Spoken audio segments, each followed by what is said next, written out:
Hey there, welcome. Good morning, good afternoon, amazing agents. It's Coach Pipes coming at you, and you know how I am, always alive, excited, and full of energy.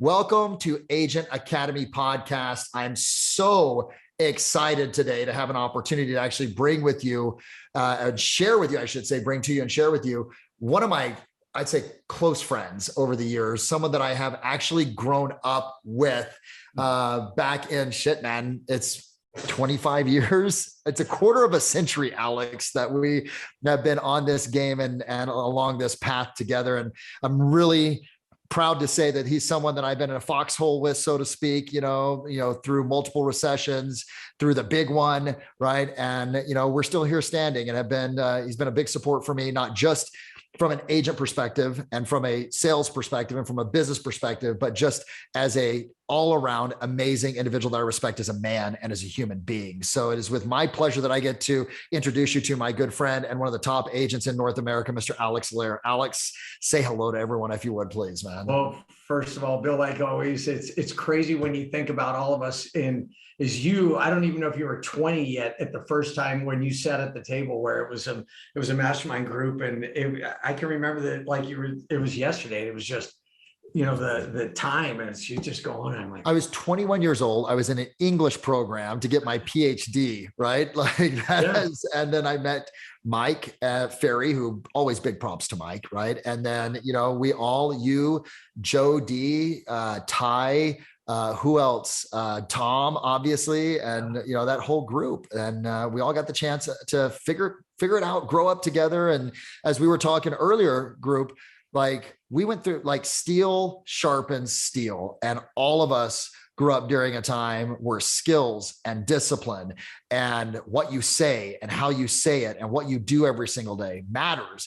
Mm-hmm. And we were just saying, we're back at that point again right now. Yep. So, Alex, for those of them that do not know you, can you give them a little background and history really quick? Because I mean, you've consistently just been, cruising along. I'm not sure how many of you would love to cruise along at 100+ million for the last 5, 6, 7 years. This year, obviously being a bigger year, but I'd love for them to know like the history of how you got to this point really quick, man. Sure. Well, I started when I was 19, started selling real estate, and I went from, delivering pizzas. So the cool part was I knew every street in town. So by the time, I'd be knocking on their door and all of a sudden I'd be like, oh, I remember this house. They like pepperoni. I never knew that. So then, started selling, and there was a gal that next door to my dad's office. My dad was a one-person broker at the time. And there was a gal that owned a company next to it. And she asked my dad, hey, can I mentor your son? And she had trained the top 3 brokers on the San Francisco Peninsula at the time. And she had said that, and my dad was like, oh, I got it. It's my son. I'll teach him, all that deal. But one of the things she said was, remember this, for every door there is a bell, the more you ring, the more you sell. And so I went, So when my dad wasn't looking, I'd go, so what would you tell me to do? And so she would say, get out there and knock on doors. And I go, okay, why? She says, because you're going to develop a master's in communication. Love that. The prospecting is an identification process, but the skill set of communication is what you really develop. Yeah. So through that process, I slowly began to develop, and, you fail faster. You go through thousands and thousands and thousands and thousands and literally thousands of doors. So did you start off door knocking, phone calling, all the above? Like day one. And that was anyone door knocking the peninsula? There was a guy back then that had built his whole business on door knocking. He was good, and but he was sunsetting. Yeah. And so I was kind of like the young guy, and I can remember, catching agents at home all the time. And they're like, "Oh, you're going to be the next Don Trotter, huh?" I'm like, "Hell yeah!" Yeah.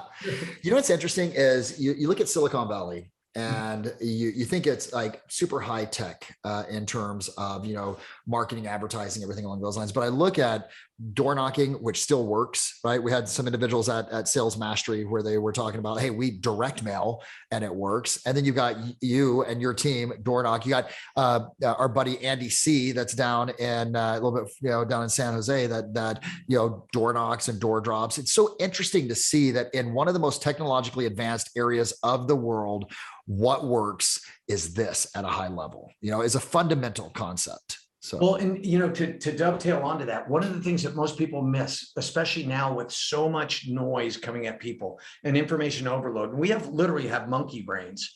So the information is overloading, and people, and what's happening is business moves at the speed of trust. And so anymore, their filters are up and their guard is really high. Is this a scam? Is this a guy calling me? Is this somebody texting me? Is this some phishing?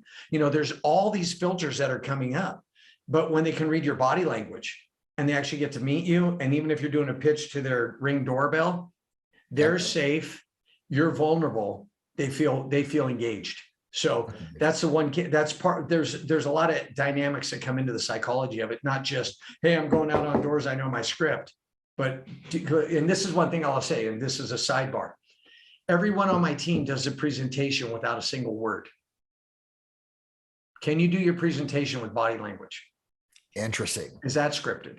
Because everybody goes, when do you plan on moving, or whatever your deal is, right? Whatever your script is, yeah.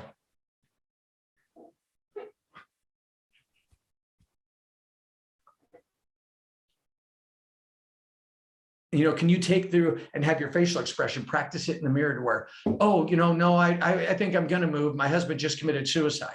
And you're like, oh, and you don't know what, but practice that where you go. Yeah. And practicing that empathy and being able to actually show it. I love what you said here. Business moves at the speed of trust, right? And, like that ability to be able to actually utilize all the components of communication, the body language, the tonality, everything. So you get your start. Your dad was a broker on the peninsula. You come in, get great input from this other, agent that was like, hey, do this, do this, do this. And, ring the doorbells, go knock the doors, et cetera. How, because I've always seen you very good in terms of production, right? Like when we came together, you were already producing at a very high level.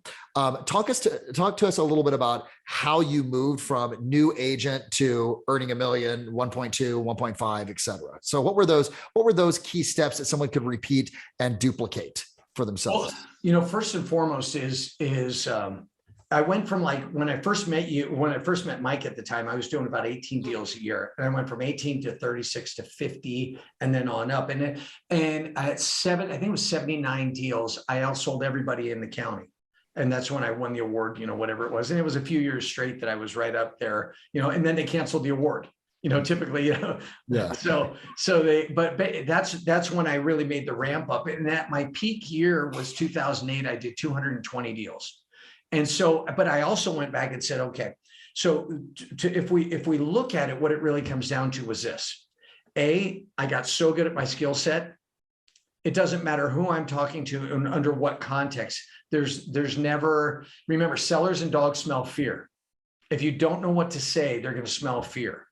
So in turn, I made sure that my skills were so strong. It doesn't matter whether I'm sitting in front of a board at Stanford talking about a property that was donated to their women's basketball, or I'm selling for the Superior Courts of San Francisco receivership groups, and they're asking me opinions. And I say, gentlemen and ladies, let's say, what are we really looking to accomplish? And then I take them through the dynamics, or whether my client's a billionaire and I'm dealing with their attorneys and all their handlers. So when it's having that skill set, because the skill set gives you the confidence gives you the peace, and that peace is what they connect, because that's what they're showing. Because if you can smell the fear and they feel that that nervous energy, bye. That's over there. And I am a strong believer that, it's not just a believer, everything that I've seen is that people move towards certainty, period. Right. And if they don't feel that certainty, if you have that lack of confidence, they will go to somebody else that does. Right. Okay. And they will keep going until they find that person that they go, I feel comfortable. I feel secure. I feel safe. Right. I am not at threat right now. So, okay. There, it's interesting because you and I were talking about just the shift in the market, right? I mean, because you've gotten to a point where now $100 million per year is just turnkey, right? It's just, talk to us a little bit about getting stuck at 100 million, right? Because you've been I asked you when we're talking about the where you are in terms of production and what's going on, you're like, I just sort of been there, every single year, 100, 110, 115, et cetera. This year, obviously a breakthrough year, which we'll talk about, but was it complacency? Did you get a little complacent? No, it's 1,000%. Because remember, I've been doing this 38 years. So at the end of the day, you go, okay, so why are you doing it for 38 years? And what are you really after? So, at 100, 150 million bucks or 100, a little over 100 million bucks, you can have a comfortable life. Yeah. So the question is really then what am I after? What's triggering me into the next to want to do more? Because if I have to have more agents, I'd rather shoot myself. So it became, what do I really want to do? And that way, and the complacency shows up in different ways. Sometimes it's complacent because your ego is just like, hey, you're too good to be doing this. Sometimes it's just that, life is good. And when before the pandemic, my wife and I were working 3 weeks a month, taking a week a month off. Because I said, if I want to run this marathon, I want to work 3 weeks a month, take a week a month off, because she and I had played around with what are we really after? Is it more money? Yeah, money's always cool. Is it more stuff? I'm like, kind of want less stuff now. Kids are all raised, all that stuff. I'd like less stuff, but I want cool stuff. Yeah. So then we kept going and kept going. And we finally said, so what are we after? What are we after? What are we after? And we went time. And we both went like, oh, time's cool. Time would be cool. What would we do at the time? And then we went down that rabbit hole. So that's where it was experiences. What type of experiences? So we charted every week, and this is for probably about a 4 or 5 year period. What do we want to do? Where do we want to go? What experiences, what stories are we going to be telling? So that became the complacency piece, because the business could run automatically and our kids are doing well. So you guys were selling 100+ million, working 3 days a week, or 3 weeks out of the month. Yeah. Wow. Okay. It's phenomenal, man. And by the way, big shout out to your wife, Denise, because she is, she could be on this interview as well too, and just be beast mode as well too. She is absolutely probably one of the most incredible women that I've ever met in my life. Right. Okay. This is going to blow people's mind. Your team, because you said the last thing that I want is to hire more agents. I'd rather shoot myself. Right. So what is the team right now? How big is it? Okay. And before we go there, I'm gonna back up one step. By the way, how did I meet Denise? Door knocking. Shut up. Met her door knocking. I was 20 years old. Okay. Door knocking. And all of a sudden it was like 38 years later, here we go. That's amazing. So the additional benefits of prospecting are lifelong freaking partner in crime, which is phenomenal, man. Cool. Good. So you see a lot of these people that are building the mega teams, right? And there's nothing wrong with that. There's no bad way to actually, skin the cat, so to speak, right? As long as you get the skin off of it. But you made a commitment a long time ago and said, you've never had a really large team. So what's the size of the team right now that you guys are pacing? What are you pacing? 170 this year? 170. Yeah. So pacing 170. I know some teams that have 30 people, 40 people, 50 people that are doing that. What's your team size? Well, basically at 170 million, here's what it works out.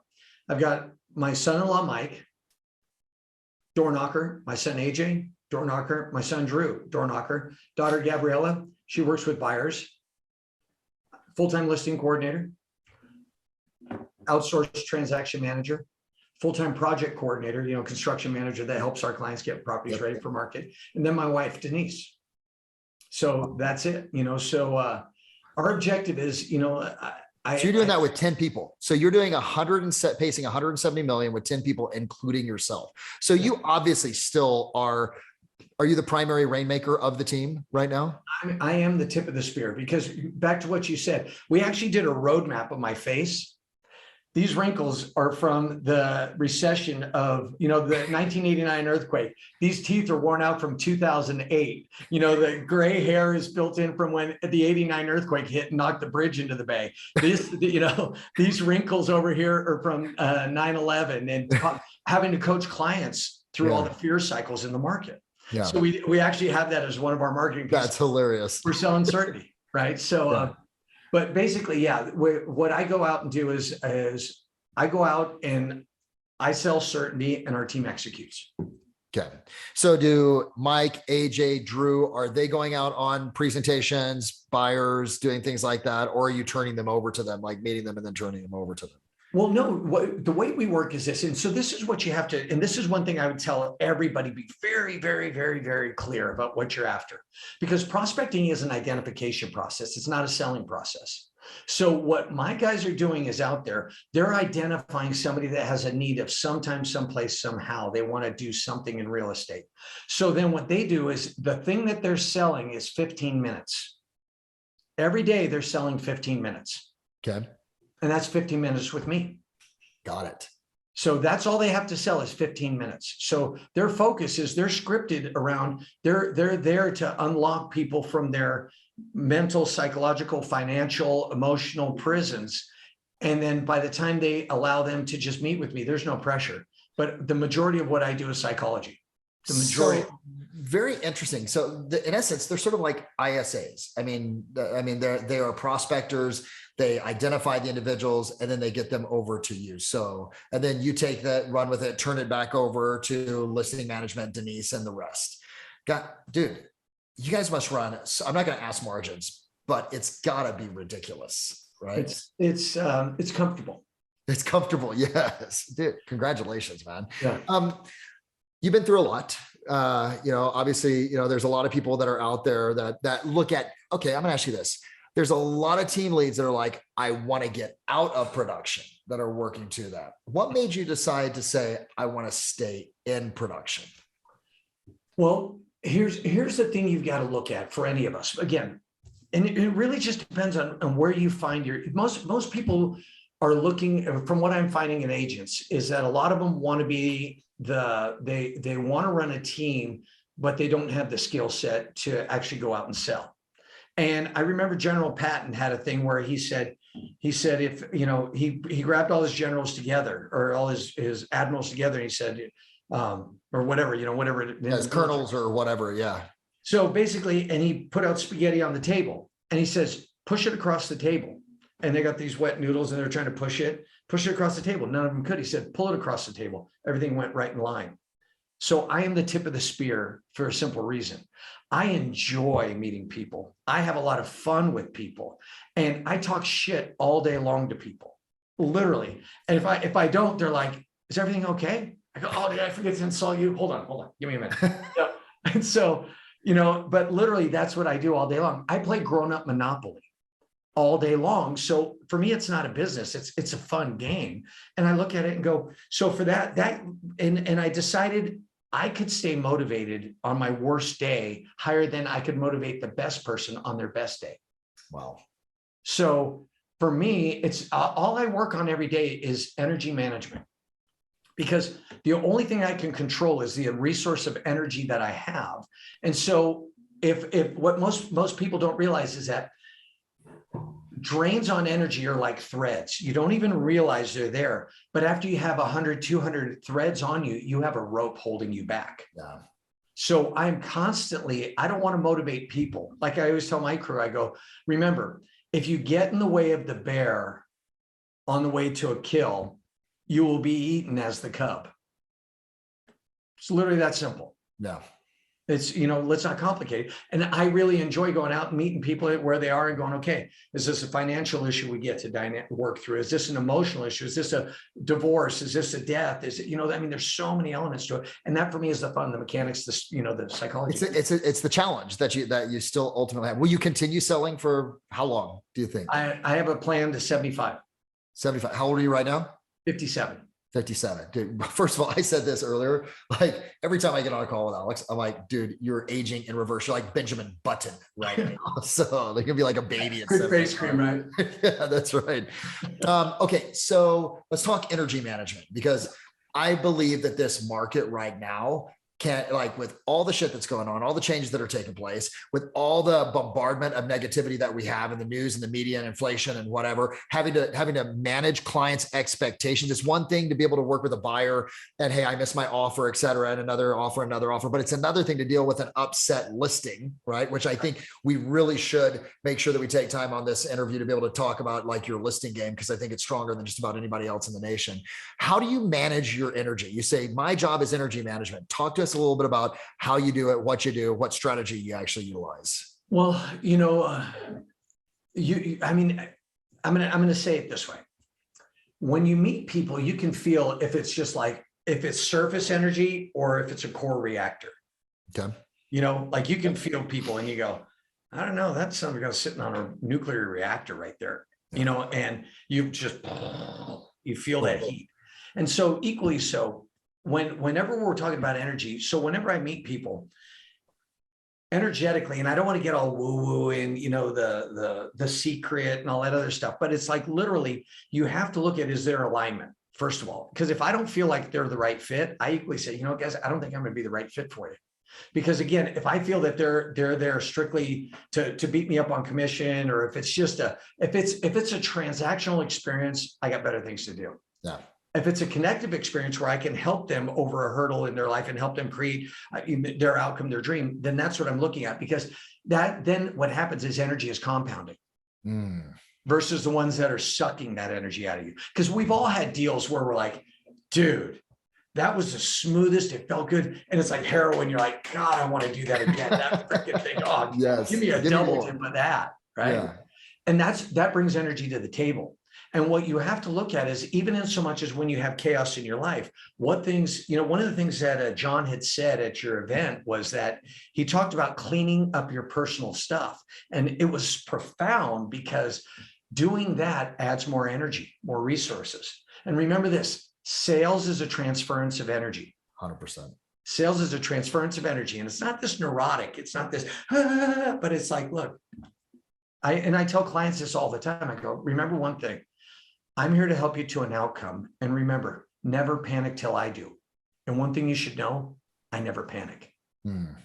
So do I say that, or do you feel that? I felt that. Like, I absolutely felt that. And I believed it. Isn't it just, I felt it, I believed it. Right. And that's a big, big deal. And that comes from the energy that you have, but it's predicated on, what to say, you feel comfortable and confident in terms of your approach, et cetera. Right. So, but I love that, because I think that there's a lot of team leads that are going to be listening right now. And I'm going to translate this over for the team lead right now that has 30 or 40 or 50 or 60 agents.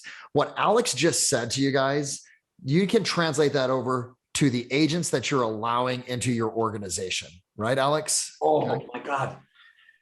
Oh, and let me, if I can, I'm sorry. I was going to turn it over to you, man. So. I'm going to ambush that, because again, if you have a person, you should read the book called Who.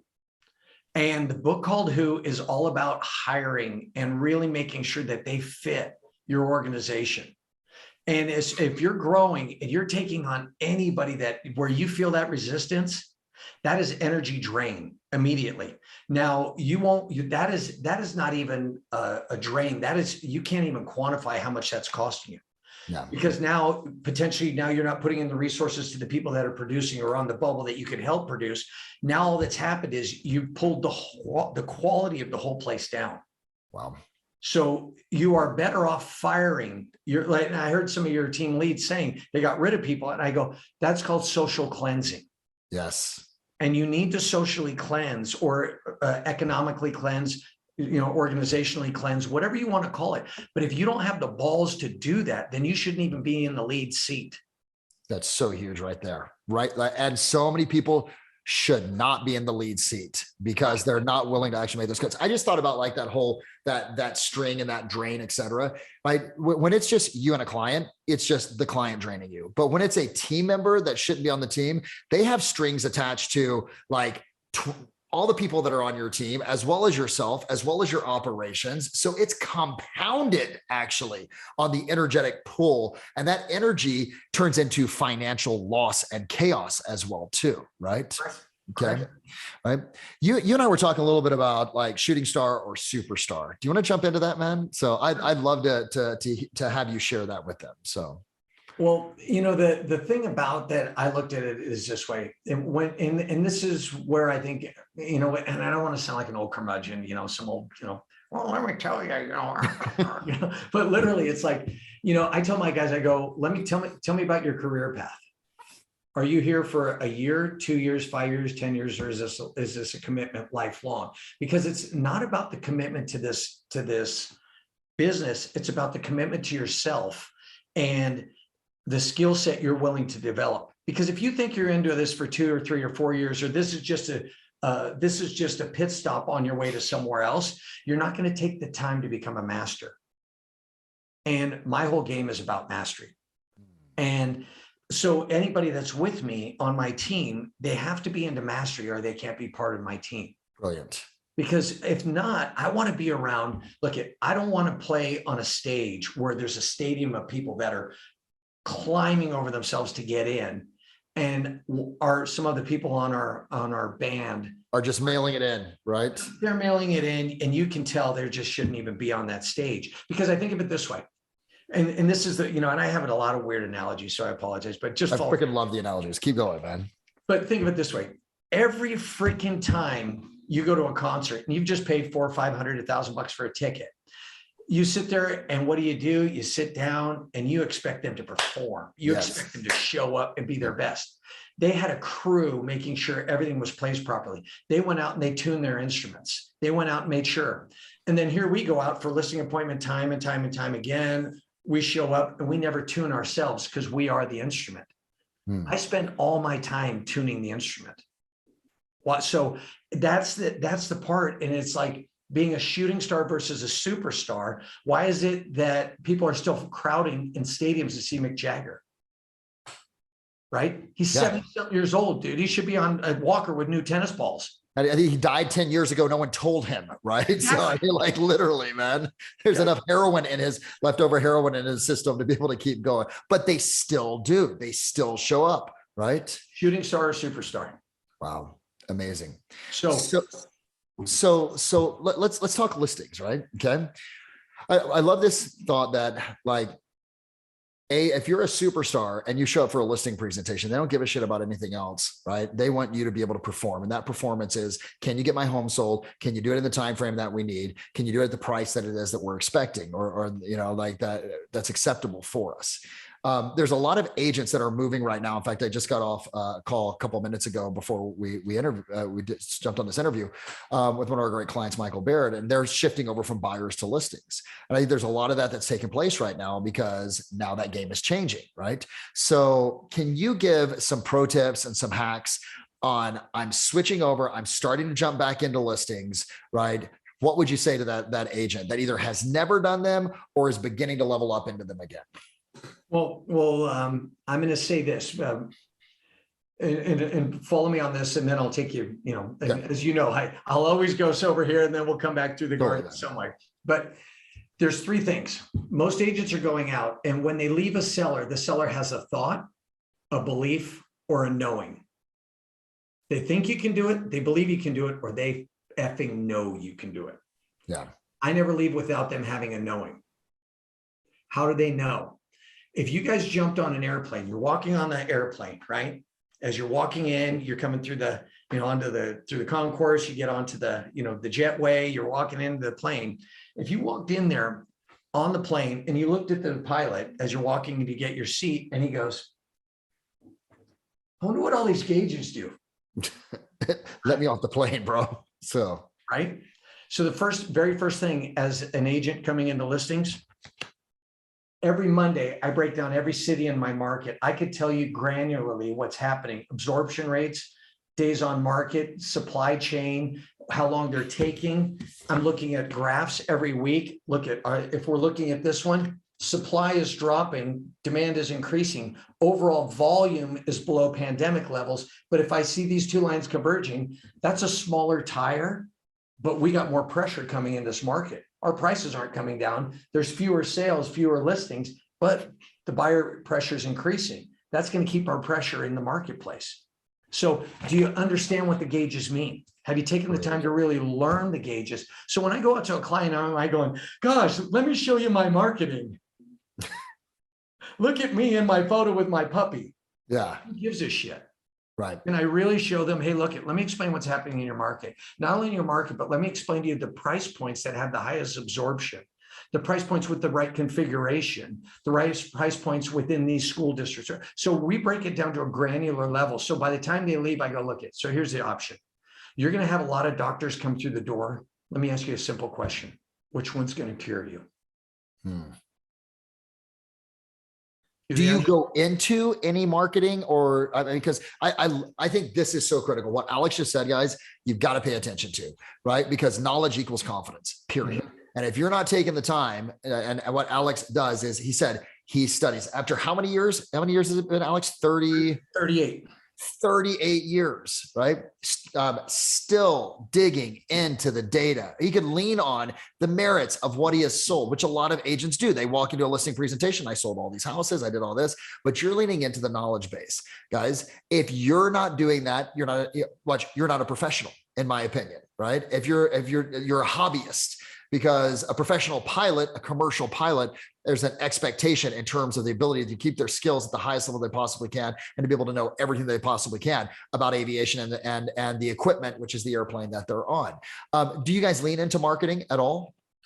We don't need to as much, because at the end of the day, this is an old analogy. Obviously, the pricing is the majority of the marketing. Yeah. So, we talk a lot about strategy. We talk a lot about in general about more granular details to it, and the audience, because part of it is also understanding. If you zoom out for a second, does anybody in their marketplace understand who the top four employers are outside of government in their marketplaces? If you don't know who the top four employers are in your market, and then understand who their biggest demographic of audience of employees are they analytical? Are they expressive? Are they, whatever it is, driver, whatever and I'm using oversimplistic, buckets to put them in. But if you don't understand who your audience is and what their demands are, then for us, for example, we have a highly analytical audience. Decision fatigue is a real issue. So when they go to take care of a house or buy a house, their biggest issue is, oh my God, if I'm going to buy doorknobs for my whole house, I have to do 3 algorithms, 2 spreadsheets, and hire a voodoo doctor to tell me. Right. So conversely speaking, if I know the recipe and my wife is also studying that recipe, we have a whole skill set on how we do that as well. But if she's studying that and she can go in and these are the homes that have sold for the most, this is why, this is the palette, this is the demographic, here's who we're catering to, this is why this is critical. Question is, did you want to deploy the capital here or take that off your price? Which would you prefer?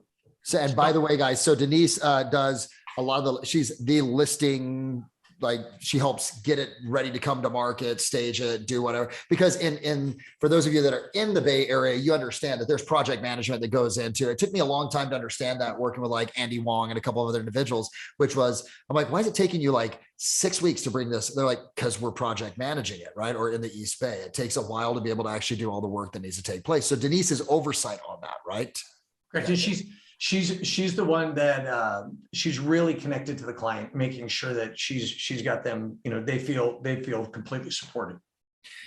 So any other hacks on the list? So know your data, number one, right? Okay. Know your audience, number two, to be able to actually utilize the appropriate skill. Your audience, obviously Silicon Valley, highly analytical engineers, right? Like high C personality styles on the disc profile. So the data actually works. If you're down in Hollywood, you may actually use a little bit more of what we're going to do to make this like, you may be a little bit more lean into the marketing plan, because even though price and data, but that's a different demographic that's down there in terms of the profile. Is that correct? Well, watch this, because if I can step back for 1 second, just to explain it this way. And everything that Bill teaches when it comes to all the scripts, you should be able to deliver to every single personality type. So if I was in Hollywood, I would have this, I wouldn't change a single thing. I go, guys, can I show you who's going to know about your house? We're going to tell everybody. You're going to be the biggest show on the planet. Let me explain why. And I'd go into the numbers and go, here's how many buyers are actually in the marketplace today. So what our job now is to make sure you have the biggest audience in the auditorium when you're singing. Yeah. And I just adjust it's going to be more around an expressive mindset, more around the show behind it, and it depends on which audience I'm singing to. I think one of the key things that everyone should get out of this is, if you don't know the 4 major employers inside your marketplace, you're missing out. And who that employee is, who the primary type of employee is, that's critical. Any other hacks or pro tips in relationship to the listing presentation? Well, the thing is, again, back to audience, but most importantly, especially now, really, really, really know your numbers, because again, the market is shifting, and for, each market is slightly different, and there's different things that trigger people. For us, we watch the Bay Area Stock Index. because everybody's paid in RSUs, restricted stock units. So if the stock market's, if the Bay Area stock index is down, then I go, oh my God, psychologically, they're not going to be so excited to want to buy or sell today, because who wants to sell when their stuff's in the bottom, in the basement? Conversely speaking, if I see an uptick, I go, well, here we go, guys, get ready. Some listings that might've been sitting, I can also tell the sellers, I go, guys, we're getting beat up in the Bay Area index. So at this point, we don't want to cut the price into an empty auditorium. Now the market's rallying a little bit. We're seeing our showing numbers come up. I'm just watching the gauges, every single gauge every day. I can tell you on a granular level, because I'm gonna be able to tell this graph before it's ever printed. I'll already know. So those are all the games. It's just really get hyper focused, get really hyper detailed, because part of it is when you have that level of confidence, I can tell sellers, because I'm literally talking sellers off the ledges every day. I hear the market's crashing. What do I do? I said, first of all, don't panic till I do. Secondly, let's really look at, is the market crashing? And then from there, we'll make some decisions. Fair enough? Nice. Which is that knowing, right? It was, do they think they can't? Do they think? Do they believe? Do they know? Right? Okay. Speaking about knowing, how old is Mike? Mike just cracked 30. Wow. Oh my gosh, dude. How old is AJ? AJ is 28. And how old is Drew? Drew's 23. And how old is Gabriella? She's 24. They are calling and prospecting into a marketplace where the average homeowner is probably, what is it? A $2 million, $3 million, $4 million home? Yeah, it's over, our price point's over 2 million. Over 2 million. Okay. So and this is great. This is going to be fantastic for all of our team leads out there. What did you do to get them to a point? Because those are not easy calls. You know what I mean? They're talking to, C-level executives in many cases. They're, probably not the billionaires, but individuals that have, a potential $1 billion net worth, et cetera. How did you train them? How did you get them to a point where they felt confident, and more importantly, they produced the results of getting you the 15 minutes? Well, and that's a good question. When we first started in Palo Alto, for example, what I did was I had them, they have to know, I literally test them. They're on video, they're being prospecting, role playing with me. And then I'm asking them about school districts. So what school does that one feed into? Okay, great. What are the school scores there? They have to know, they have to be the neighborhood expert. They have to feel. So when people ask, they're not like, they're like, oh, okay, you're in Pali. So did they go to Dubnik? They can speak to each school that they know already. So, what school are your kids going to? Or what did they feed from? Or, so it becomes conversational. Automatically people go, oh, you're in part of my tribe. They can feel that they're not out there nervous, and that became part of it is really getting comfortable with that. And also, AJ, for example, AJ knocking on doors. Remember this, people that are successful love people that hustle. They do, don't they? I do. Oh my gosh, man. When someone's at my door, it's hard for me to say no to them. I'm like, I remember back when we had magazine salespeople, all of a sudden I'd have like 30 magazines showing up, and my ex-wife was like, what is all this? I'm like, I'm a sucker for someone that's out there hustling, man. Dude. And these guys, AJ's got a client that is with Apple that, started a whole division of Apple, and just absolutely fell in love with the fact that this kid was out there, not trying to hustle, not trying to anything, but just in earnest. Okay, how can I help? And literally now they become like buddies, and he's like a mentor to AJ on top of it, and I could tell you case after case of that, but it's by going out and just really going out and meeting people and connecting. And like I explained to him also, there's a term called emblic congruence. So remember this, emblic congruence is when you meet somebody and they're at a station in life, and that could be anywhere from, they're a certain executive, they're this or that and everything. Many times as young kids, they want to go out and get the emblems, but they want the Mercedes, they want the Rolex, they want the Breitling, they want whatever it is. They want to look like ballers before they've ever accomplished it. Totally. And absolutely, my kids, I said, no way, you guys are going out and you're going to develop the emblems on your own. So that way they don't go out leading with emblems. They lead with energy. They lead with the desire to help. Amazing. Wow. that became the switch. It's not fake it till you make it. It's make it, then you don't have to fake it, so that was a real thing. So, and the other thing about it was every day coming back in, we role play again. What was your number one objection where you felt yourself hesitate? What a great idea. I love that. What was the number one objection you felt yourself hesitate, or you wanted to ask the next question and you stopped? Wow. And then from there, now we reverse engineer that and go, okay, so if you had to have 3 different responses, what would you think you would have said? What do you think you could have said and you didn't? How would you have said it? So then we take it back apart to where all we did was, remember this, people want to have a tilt up business like a Hollywood movie set. It shows up in one day. I'm building castles, one brick at a time. And they stand for centuries. And it's showing up. I mean, and you've got, what's amazing is we always talk family business, right? And it's sometimes like it has that negative connotation. You are building a business that is built on the shoulders of your family evolving into amazing human beings, right? I mean, that's what's happening right now. Any last bit of advice? Because I know that we're about to be at time. Right? I really, really just want to honor your time and thank you. Any last bit of advice you give to everyone before we walk? Going back to that family business, people always ask me, and I'm going to give you 2 things, and we can, another day, another time, another interview. Yeah, for sure. Well, I'll grab a beer and we'll share it. I'll share with you some thoughts. Love it, man. But that people ask me all the time, how come your family wanted to work with you? And I want people to think about this really, really closely. If you've got kids, and I could take you down a whole nother rabbit hole, how we really did it. But what it really comes down to is this. We all want validation, meaning like, do you know what I did for you today? I carried the cross. I went to work. Every day when I came home, my wife and I made a pact. We never come home bitching about clients or business because we're gifted to have their problems. If they didn't have problems, we wouldn't have a business. We thank God every day for their problems. So when we came home every day, it wasn't, that's so-and-so. Oh, you're not going to believe this or that. The kids would be like, how's work? I go, played grown-up Monopoly. Wow. And they watched the life we led. So when they came to coming into business, it wasn't like, oh my God, I'm going to join why do most people never want to join their parents' real estate business? Because the parents made it sound like shit. That's right. Yeah. That's one thing. The second thing that I want to share, and I'll share this with you, and we touched on this a little bit.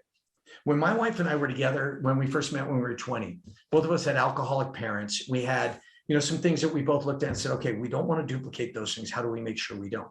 So we wrote a business plan in business, but we also wrote a marriage plan on how we were going to stay married. Because I kept sitting back and going, what is the number one risk in business? Number one risk in business. Number one risk in business is actually laying in bed with me.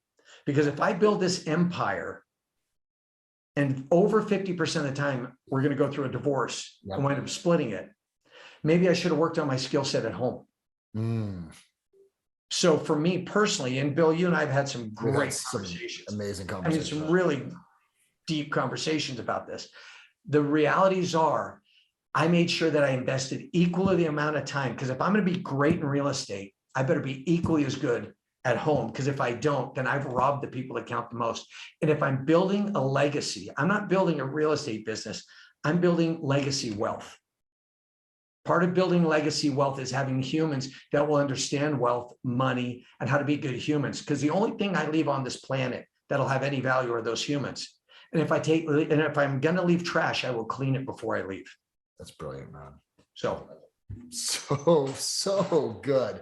It's so funny, man. I was thinking about, like just today, I was walking in and I was thinking, because we're building this great coaching company, John and Dan and I, and, we're just doing everything and I thought to myself, I'm like, how much time am I putting towards my kids right now? Because if I build this we build this amazing coaching company, but I fail as a father, then I've failed. You know what I mean? So, and that just is, you put it so eloquently, brother. I very rarely do we get the chance to sit down and actually spend an hour together. So for those of you that are watching, this is just as much a pleasure for me as it is for probably all of you, right? Like so many jewels throughout the entire thing. Go back, watch this. Alex, if they ever want to get a hold of you, what's the easiest way? Sure. Very simply, I'm Alex at Guide Real Estate CA. Got to put the CA in there, .com. That's my email. And then also you're always welcome. If anybody ever wants to call or text or what have you, I'll give you my cell number. Very simply, 650-766-5300. If they're a friend of yours, they're a friend of mine.